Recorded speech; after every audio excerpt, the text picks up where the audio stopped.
off, so you'll have to use the library from Swarthmore Wellness that's on YouTube, and then we'll be back the following week. But in any case, let's start sitting, and then we'll roll right back into your hundreds. So we try to get through a full beginner series this morning. So you can roll back, or this afternoon, whatever it is now, and whenever you're watching this. So we'll pull the legs into your body. You can use your hands to your legs to come up deeper into the upper arm curl. Extend the legs up or reach the arms forward. Look down at your navel and start pumping the arms. It's a deep inhale for 5 beats and a deep exhale for 5 more. Your toes are relaxed. They're not like overly pointed. You don't want to cramp your feet, but you're reaching out through the center of the sole of the foot, kind of right under the balls of the feet, in the middle, lined up with your third toe. Your legs are as high as you need to keep your back safe. And you watch as you go low, you can stretch it out, but be careful that you don't arch your back. You don't want to feel that you're starting to pull off or getting too much tension in the back of your neck as you lower the legs.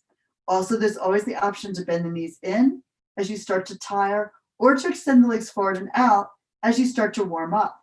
Really press the right leg into the left and the left into the right, so you firm up your inner thighs, and that will help you find your central axis also. And one more, we're just going to watch the breath fill the body as you inhale and leave the body as you exhale. And then fold your knees in, lay your head down, and you can turn your head easy from one side to the other, rocking your head here on your mat. Now for roll up, you could use your TheraBand around your feet. I'll just demo that for the first one.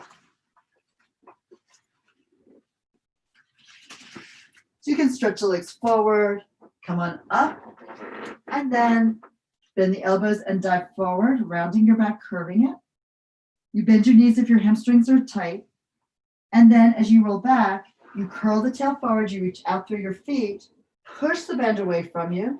And as you lift your tail, you round the back, bringing the spine down 1 inch, 1 vertebra after the next. The abdominal wall releases you to the ground, and you lay your head back, look up at the sky. The shoulders are heavy. And then you lift your head, tip your chin to your chest, and lift your neck. And then coming up, you round over, you curve over, you dive forward. And you can even pull back with the arms to think of pulling forward with the head, reach out through your halo in between your big toes. And then as you articulate up with your spine, you can roll all the way up. I'm going to get rid of the band, because another option, of course, is just to take the arms forward. Easier to have your hands down low along your body as you curve into the floor. More difficult to have the arms free without that closed kinetic chain. It's a little harder for our bodies to figure out what to do. It's amazing that just like sliding your hands along your legs or even along the mat can help you come up a little easier than it would if the hands were even just floating off of the ground. But then as you advance, we're going to take the arms higher, keep them in the air. You might lower them as you move further away from your center, and then lift them up and even back to take a big stretch here if you're going arms free. One more coming up, that lifts, you exhale, you bend your spine in a beautiful arc, you round forward, you make a C curve here, diving down and lifting the belly into your waist. It's not, even though you're flexing your hips, it's not trying to go flat with your chest onto your legs. We still want this spinal curve to give a nice stretch to the low part of the back in particular, especially by the sacrum. It gets so tight there, and it feels really good to open and stretch that area out. Once you're down, we circle the arms around, and you'll grab your TheraBand again for your single leg circles. I just have to scoot over so I don't hit the wall. And then we'll pull the right leg into your chest. Probably pull it in tight first. Give it a little hug and stretch the left leg down the mat in opposition. And then place the band wide around your foot. It's on the ball of the foot in the arch. Lift the leg up to the ceiling. The elbows are grounded, and you move them forward towards your waist in order to ease the shoulders away and lengthen your neck. So you can take the leg up, pull it back high enough to get a stretch in the back of your leg, and you could even point and flex the foot here to work the calf and then stretch it. When the heel goes up, you'll feel the calf stretch. And then we're going to end with a soft point, and you circle the leg over the body and exhale, bring it down. Now the size of the circle will vary. It's dependent on your ability to keep your pelvis level and grounded here, as if the whole back of your body was welded to the mat, or like glued to the floor here. I'm keeping my upper arms down, so I'm pushing them into the mat here to help open my chest and also giving more stability against the weight of the leg. Once you come to the top, we'll stop. We pause to reverse. Inhale, and you stretch the leg out, an external rotation. It goes low, it skims across the other leg, it internally rotates, and it lifts to the ceiling. So you start with a short inhale, and once you get a quarter of the way around the circle, you exhale and keep exhaling and exhaling and exhaling and exhaling and exhaling until the leg comes to the top and you're ready for the next breath.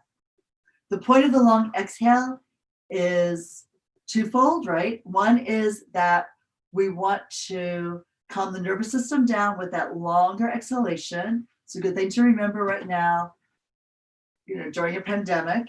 And the other reason, though, is that when you exhale, the longer the exhale is, the deeper you pull the lower abdominal muscle, your transversus, and that will strengthen it and give you more support for more stability here as you move your leg.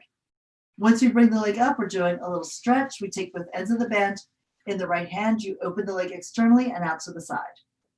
Left hand on left hip bone, hold it steady, and you rock the right leg towards your shoulder and away.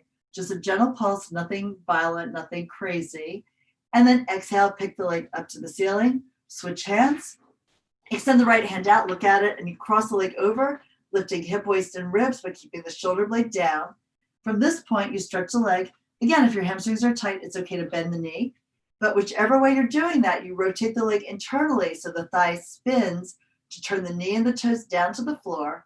That will definitely increase the stretch in your glute and your piriformis beneath it. And then we pull the hip down to lift the leg up. Give it a stretch, and then you pull the leg into your chest. Now that stretch, the diagonal stretch across the glute, it's really good. If that muscle under the glute, the piriformis, gets too tight, sometimes they'll press on the sciatic nerve, and then people end up getting a feeling of like tingling or nerve pain down that leg. So doing that stretch periodically is really helpful to keep that away from your body. We don't want that. So now let's pull the left leg in here, and we'll take the band on the foot. Reach the foot up to the ceiling. You pull the elbows down and forward towards your hips. You want to definitely feel that your ribs are grounded and your waist is floating up. And as you lift the leg up, get the stretch you need in the back line of your leg. Let the weight of the leg drop into the socket. If your hamstrings are super tight, that's great. Bend the knee in, and you'll still feel that stretch in the middle of the hamstring muscle. That's the one at the back of your thigh. And eventually, the legs will get straighter. You'll feel more stretch, and then you'll still feel like you want to keep stretching because no matter how much you have, how much flexibility you have, you always want more, it seems. So now we point and flex the foot here to roll through the foot. Really working all the joints in the foot, all the muscles in the foot. End with a soft point. And we circle across the body first. The left leg goes to the right, and then it goes low. You can pay out the band or choke up on it if you didn't take it to the exact right length initially. The little tighter band gives you more support, and it also gives it a feeling of sort of buoyancy as you circle it. So move through the air like you're moving through water. Think of pushing the water aside, creating a little wave in the atmosphere. And one more reach. Keep reaching out through both legs and also back and out through the crown of your head. Let's reverse. Out to the side, open, really stretch, circle around. And again, anticipate the weight. So I'm pushing down into my right side before my left leg is left. I'm pushing down into my left side before that leg moves to the right. And let's just do one more circle here. Full long breath, emphasis on the exhale. And then we open the leg out to the left, right hand on right hip, bring the leg out to the side, and do a little tiny gentle movement here, rocking it back and forth. It's sort of parallel to the ground. So you're not taking it up and down. You're moving it back and forth, shoulder to hip. And then exhale, you pick the leg up to the ceiling, switch hands, cross it over, extend your left arm and look at it. Lift the hip, the waist, the ribs. Try to peel off the ground. The rotation through the neck is just as important as the rotation through the lower back, maybe more so since we tend to hold a lot of tension in the neck muscles. And then we'll pull the hip down to lift the leg up, reach it high, and then fold the knee into your chest, pull it in tight, and then extend the leg forward, stretch it out. Both legs should feel much more relaxed, much more open, and also flatter to the ground. We'll put the bend aside, and now we're going to roll up for rolling like a ball. So pull one knee into your chest. You can hold the shin or the thigh, and then you might lift the other leg up too. Lift your head, neck, and shoulders. Push the legs forward into your arms. Come up to sit near the front third of your mat. Take your hands to your shins, or again, easier to the thighs. Rock back onto your sacrum, look into your belly. Inhale, we lift the tail to roll back, and exhale to come forward. Try to roll in a straight line down the midline of your mat. If you were tired, you'd be rolling right down the middle of the road.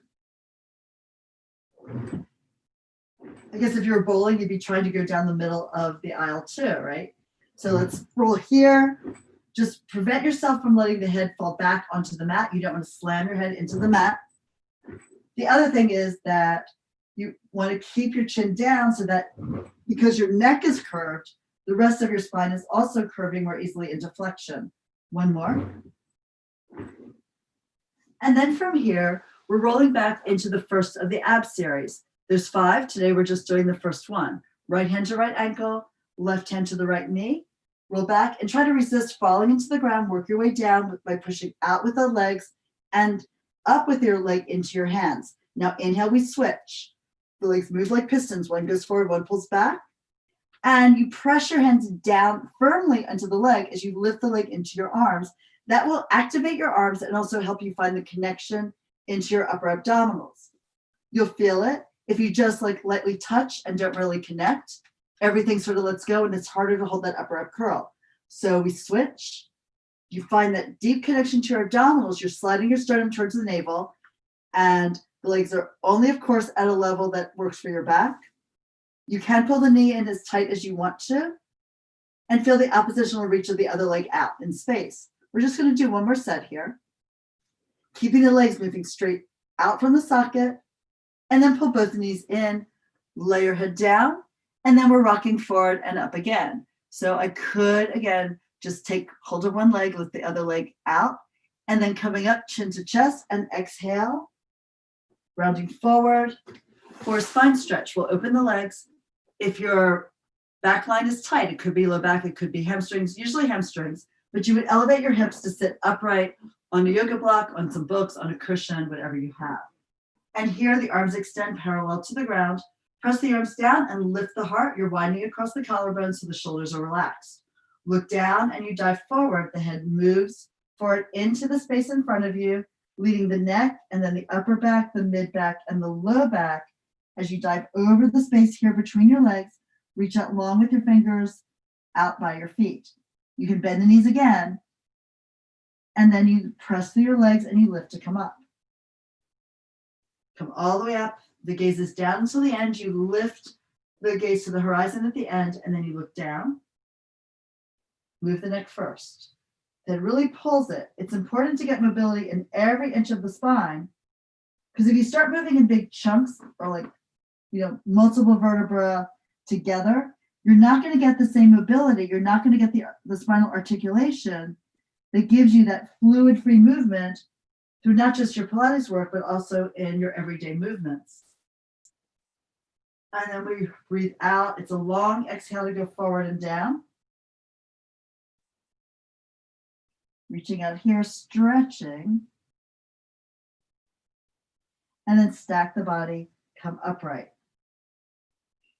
Good. While we're here, we're going to just open the legs a little wider and move into saw. And again, you would stay elevated up here. It's especially important for this one because you're doing loaded flexion when you're bending forward and twisting. And unless your body is in a neutral position, your spine in a neutral position, it could really be disadvantageous to your back. So let's take the arms out to the side. You'll feel it. You won't feel like you can get much movement if you're like this and try to round and curve. It feels horrible in your body, whereas this feels great. So we're going to spiral to the right, bring the back arm up and back behind you, dive. The front arm reaches across to the opposite leg, and you lift your shoulder and try to spiral and look up and back behind you. So the rotation is happening in the neck and also the upper back. I'm pulling my right shoulder blade, my right arm is behind me, the right shoulder blade towards the spine, and pulling my left ribs around towards the opposite side of the room. And then I'm lifting to come up, holding the rotation, unwind it, and spin. So it's not just going forward on a diagonal like so. I'm really trying to open the chest and bring my body so that I'm facing the wall instead of facing the floor on the diagonal of the leg that I'm reaching over. Try it, you'll feel the difference. And then lift to come up and center, and we do that again. So you spiral, and you keep that twist going in your body. Even your gaze is trying to circle up, back, and behind you to look back at your back hand. And then we lift coming up, center here, spin again, and dive over to stretch.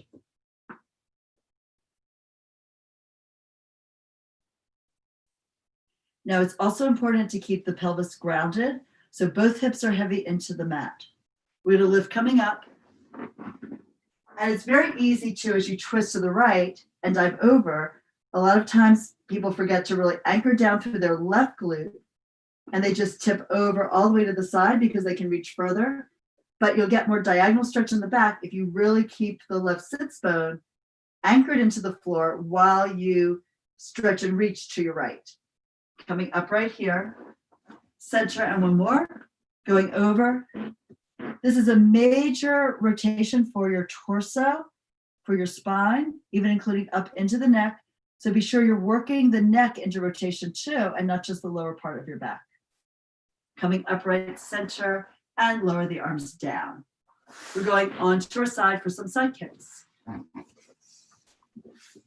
think we covered them pretty extensively in the last class. So this should be feeling a little familiar to you. So I'm not totally flat on the ground here. My armpit is a little lifted, and I'm going to pull that elbow in so I feel engaged in the sideline of my body that's to the floor, and is wide and spread, and push it into the ground in front of you so you also feel your obliques at the top of your body. Pick up your top leg, flex the foot. We swing it forward, double beat, 1 and 2. Point the foot, take it back. Don't let your body fall forward as the leg goes back, using your glute to open the hip and flexing forward. The bottom leg is pressing actively into the mat to help you stabilize your torso while you're balanced on basically your side seam.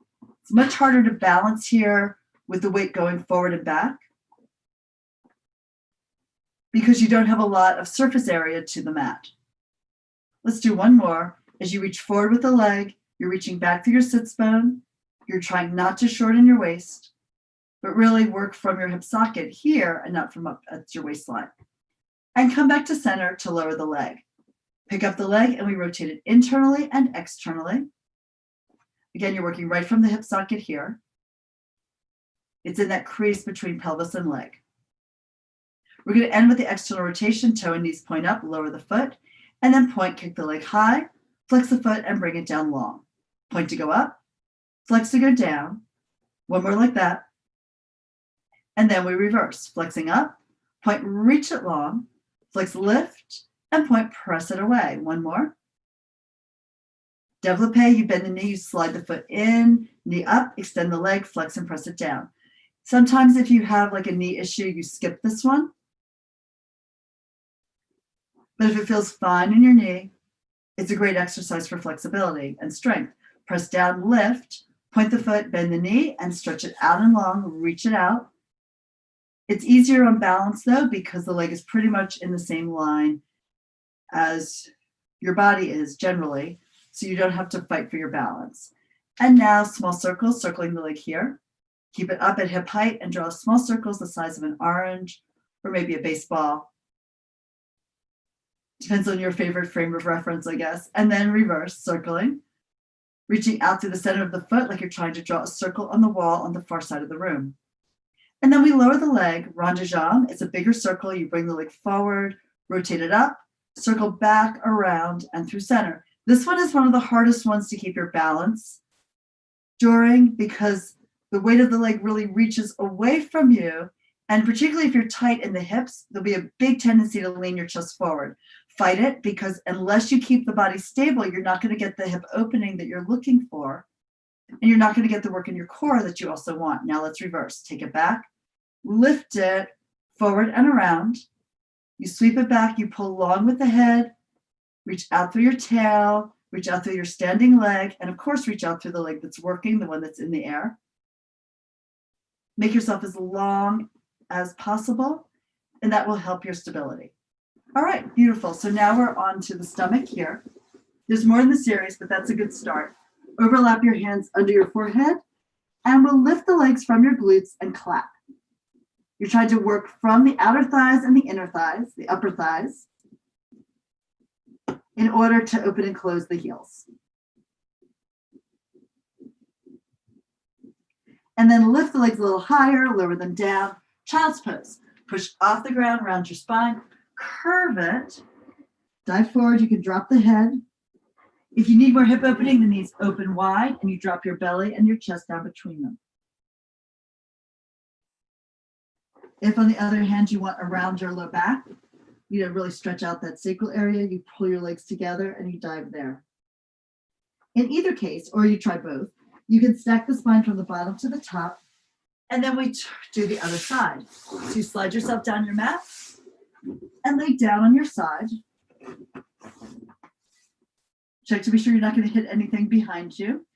And we pick up that top leg to start the series over again. Both feet are flexed. The top leg is forward, double beat. Point the foot, take it back, double pulse. And flex to go forward. And point to reach it behind you. The bottom leg pushes actively into the ground to help hold you there. This elbow that's propping up your head pulls in, so you feel a little connection into your sideline, your lat. Come back to center, and we're going to lift the leg here and rotate it internally and externally. Spiral the leg. Changing the angle, it stays rotating around its own axis, like it's on a rotisserie, and you just bring it a quarter turn down, a quarter turn up. Go as far as you can. And then we lower an external rotation, point the foot, you lift the leg up, you flex the foot and pull it back. Point to go up and flex to go down. There'll be a tendency, if you're tight in your hips, to rock the butt cheek back. Now we flex to lift and go up, because you'll feel you can go higher, right? If you lean yourself back and you're falling off your sideline. So we're not looking for that. We're trying to keep the body stacked, and now flex up and point down. And one more, flex to lift and point down, développé. Bend your knees, slide it in, extend it up, flex, and push it away. Draw it in here, reach, lift, and stretch it longer. Keep looking for reach and lengthening here through your body. And now pick up the legs, small circles. Nice and buoyant.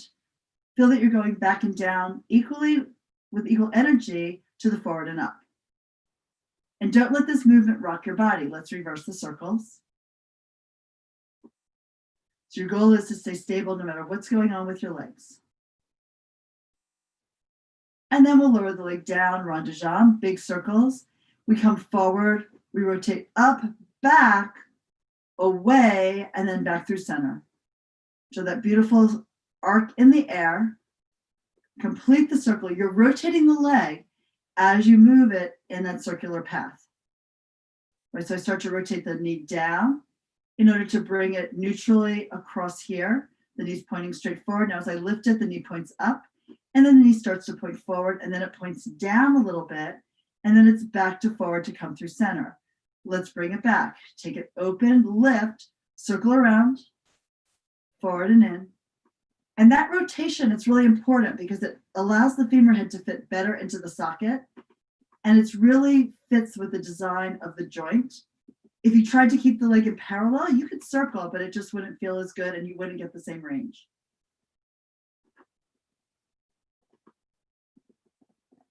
All right, from here, we're going to lay down onto the stomach for swimming. So we stretch on out. And you can actually just reach the arms forward, pull the shoulders back, and lift the chest a little bit off the ground and kick your legs from your glutes. That's a great place to start. It's like a doggy paddle. And then you can add one arm lower lift from there to start to build strength into your back. And eventually you stay up and you kick both the arms and the legs. Of course, you could have done that from the very beginning. And then you stretch out And let's sink back into a child's pose to round your back after that. Hang your head low, sink it here. And then we stack the spine to lift up. And we're going into seal next. From here, we'll take the hands between the legs, wrap them around the ankles, and rock back on the sacrum. In this exercise, you want to balance here on the balance point of your sacrum. Open and close the legs 3 times. You clap, 2, and 3. Then you roll back and you clap with your hips in the air. So you roll back, you balance on your shoulders, clap 1, 2, 3. It's usually faster until you warm up and you feel like you can suspend your body on your shoulders. And then we go back and forward again.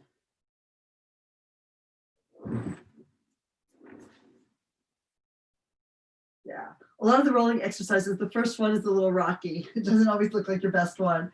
And then take it back here and forward. And one more like that. And then let's lower the feet. We still have a little time, so I'd like to just practice a little bit of your planks here. If wrists are an issue for you, I mean, that's something you want to start working on, flexibility of the wrist and strength through it. But, you know, sometimes you have, people have arthritis or a former injury that prevents them from doing a plank with their arms straight, and a lot of have like a deep angle, like a 90-degree angle at the wrist. This can be done on your forearms. I'm going to show it on the forearms first, and then you can go into the straight arm version. So here, we're going to press the arms down into the ground, curl the toes under, and lift your hips. And you want to think of pulling yourself long. So you reach back through the heels, forward with the head, back with the tail. And the more I press through my arms, the more I feel connected into the muscles by the armpits that help hold up the rib cage, because I'm preventing my body from sagging. Like, I don't want to drop down like this, because that's going to put too much pressure on my back. You want to come up and really feel that strong line here. So that's a great option to start to build strength into your shoulder girdle and really your core. Nothing strengthens a core like planks. Well, a lot of things strengthen the core, but in different ways. But this is a great exercise that should be in everybody's repertoire if you can learn to do it in a way that's safe for you. And the other option would be to have the arms extended, push your jewelry out of the way, spread your hands wide, and you might just take one foot back first, bring your shoulders over your wrist, bring the other leg back. Now, in Pilates, we're taught to go into a straight line from your head to your tail to your heels. A lot of times in yoga, they lift you up like this, which is good in the short run, because most people are safer in a class doing that. With this, you want to really use your whole body. You're working 360 degrees around your center to keep activated here. A little easier if you press the heels together and squeeze the legs tight. And then when you're done with that, you want to come out of it before you fall out of it. You can just bend your knees and sit back in your child's pose to stretch out your lats and enjoy the lengthening in your back. So it's a good idea when you start to practice your planks to maybe see how many breaths you can hold each position for, and then just try to work from there. So if you can hold a good plank for 2 breaths, that's amazing, good job. It's about doing it well and then starting to build up more time in that really good position with great alignment and using the strength where you need it. So hope that was fun for you today, and I'll miss you next week. Everyone have a great holiday, and I'll see you in 2